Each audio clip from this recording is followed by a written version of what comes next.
Hey, Deb. Hi, Andrew. Thanks for taking my call. Yes. Yes, I was just wanting to ask you a question. We had a pastor that was doing some teaching on the Bride of Christ, and he was intimating that the Bride of Christ was only made up of a select group of the saints, the ones that are really holy and are truly in love with Jesus, and that the rest of the saints do not get to be part of the bride. Well, I'm very sorry to hear that. I mean, first of all, I didn't hear all of it. I think our audience missed the very last part because you cut out, but I think we got the gist. And boy, is the gist ugly. How pathetic and sad and sick to sit there and face the body of Christ, the bride of Jesus Christ, and tell them that only some of them are going to be the bride if they really do their best. Imagine if you were a husband and you were telling your wife, hey, you can be my wife as long as you work hard.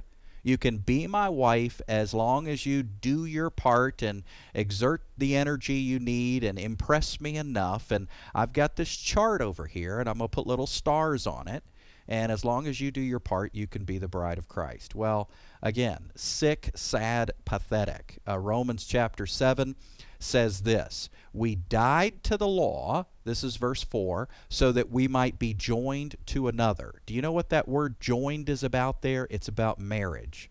We died to the law, so we're no longer with our former husband. That's what Romans 7 is about. Every Christian, do you not know, brethren, that the law has jurisdiction over somebody as long as they live? The married woman is bound to her husband as long as he's alive. But wait a minute. You died to the law through the body of Christ so that you might be joined, so that you might be married to another, to him who was raised from the dead. How many Christians have died to the law? 100%. How many Christians have been joined to Jesus? 100%. So who's the bride of Christ? 100% of believers. So we've been released from the law. We've died to that which we were bound by. We serve in the newness of the Spirit and not in the oldness of the letter. So the only way to serve God is as the bride. The only way to serve God is by being joined to Jesus. Everything else is a joke. How could you serve God without being joined to Jesus? How could you serve God without being united with Christ? How could you serve God without the Romans 6 heart surgery where you got crucified, buried, and raised to newness of life? How could you serve God if you didn't have that husband-bride relationship?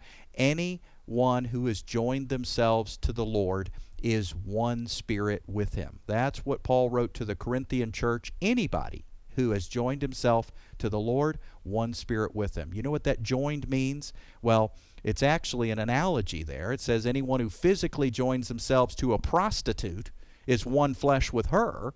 And then it says, but anyone who joins himself to the Lord is one spirit with him. You know what it's talking about? Marital relations, spiritually. That means we're the bride of Christ. We're united with Jesus. 100% of believers can say that about themselves. United with Jesus, that's the only way we can serve God.